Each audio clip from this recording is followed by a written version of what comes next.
आज आपण उपवास स्पेशल गूळ घालून राजगिऱ्याच्या पिठाचा मस्त पौष्टिक असा शिरा बनवणार आहोत. अतिशय लुसलुशीत आणि छान चविष्ट असा गुळाचा शिरा मस्त लागतो एकदम. थोडासा जरी खाल्लात तरी दिवसभर तुम्हाला भूक लागणार नाही. आणि राजगिऱ्याचं पीठ किंवा राजगिरा पचायला हलका असतो, त्याच्यामुळे आपल्याला काही त्रासही होत नाही. असा छान दमदार शिरा आज आपण बनवणार आहोत. तर या ठिकाणी राजगिऱ्याचा शिरा बनवण्यासाठी 1 शिगोशी वाटी आपल्याला राजगिऱ्याचं पीठ घ्यायचं आहे. त्याच वाटीने पाऊण वाटी गूळ घ्यायचा आहे, साधा गूळ. जर तुम्हाला गोड नको असेल तर अर्धी वाटी गूळ घ्या. ज्या वाटीने तुम्ही पीठ घेतलं त्याच वाटीने अर्धी वाटी किंवा पाऊण वाटी गूळ घ्यायचा. तुम्ही तुमच्या आवडीप्रमाणे गूळ घेऊ शकता, कमी जास्त करू शकता. आणि ज्या वाटीने पीठ घेतलेलं आहे त्याच वाटीने अर्धी वाटी साजूक तूप घ्यायचं आहे. नंतर आवडीप्रमाणे काजू बदाम घ्यायचे आहेत. काजू बदाम पिस्ता किशमिश तुम्हाला जे घालायचं ते घालू शकतात.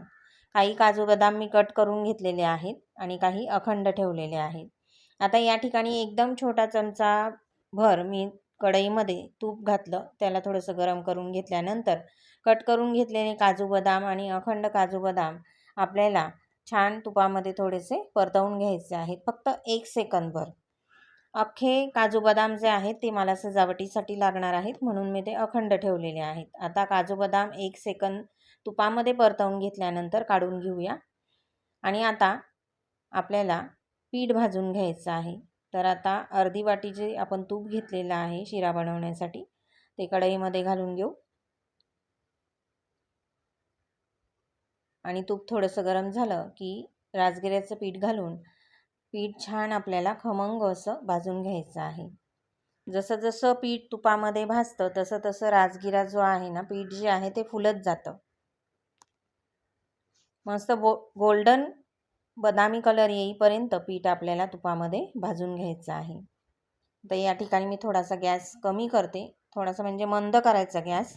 आणि तोपर्यंत जे पाऊण वाटी गूळ घेतलेला आहे तो एका भांड्यामध्ये काढून घेऊ. आणि त्याच वाटीने फक्त 1 वाटी आपल्याला पाणी घ्यायचं आहे, किंवा जितकं पीठ असेल ना तितकं पाणी घ्यायचं. 1 वाटी पिठासाठी 1 वाटी पाणी घ्यायचं. आणि हे गुळाचं पाणी आपल्याला गरम करून घ्यायचं आहे, म्हणजेच गूळ या ठिकाणी आपल्याला वितळून घ्यायचं आहे.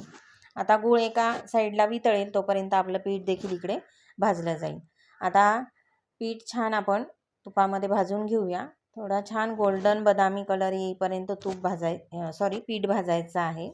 जसं जसं पीठ भाजलं जातं ना तसं तसं पीठ तूप सोडून देतं. आणि मग ज्या वेळेला तुम्हाला तूप वेगळं दिसायला लागलं की समजायचं आपलं पीठ जे आहे ते मस्त भाजलं गेलेलं आहे. तर या ठिकाणी बघा, हळूहळू तूप जे आहे ते तुम्हाला आता वितळताना दिसतं आहे. आणि मस्त गोल्डन बदामी कलर येईपर्यंत पीठ जे आहे ते मी भाजून घेतलेलं आहे. आता गुळाचं पाणी देखील तयार झालेलं आहे. आता हे गुळाचं पाणी आपण पिठामध्ये टाकून घेऊ. अगदी परफेक्ट प्रमाण आहे. असंच प्रमाण जर तुम्ही घेतलं तर मस्त शिरा, लुसलुशीत शिरा तयार होतो. फक्त गूळ तुम्ही कमी जास्त करू शकतात तुमच्या आवडीप्रमाणे. तुम्हाला जर खूप गोड नको असेल तर तुम्ही गूळ तुम्हाला वाटेल तेवढा घालू शकतात. आणि खूप झटपट तयार होतो हा शिरा, जास्त वेळ लागत नाही. गुळाचं पाणी व्यवस्थित मिक्स करून घेतलेलं आहे आणि मस्त लुसलुशीत या ठिकाणी आपला शिरा तयार आहे. आता जे आपण ड्रायफ्रूट्स फ्राय करून घेतलेले होते, परतवून घेतले होते तुपामध्ये, ते घालूया. आता या ठिकाणी ना हा शिरा हळूहळू त्याच्यामध्ये जे तूप असतं ते पण सोडून देतो.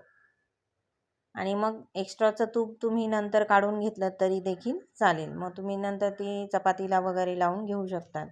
तर या ठिकाणी हळूहळू बघा पूर्ण शिरा जो आहे ना तो पूर्ण तूप सोडून देईल. आणि बघा रंग किती सुरेख आलेला आहे गुळाच्या शिऱ्याला. या ठिकाणी आपला शिरा तयार झालेला आहे. गॅस बंद करून सर्विंग प्लेटमध्ये मस्त लुसलुशीत असा शिरा काढून घेऊया. बघता क्षणी खावासा वाटेल इतका छान तयार झालेला आहे. आणि पौष्टिक आहे आणि पचायला पण हलका आहे.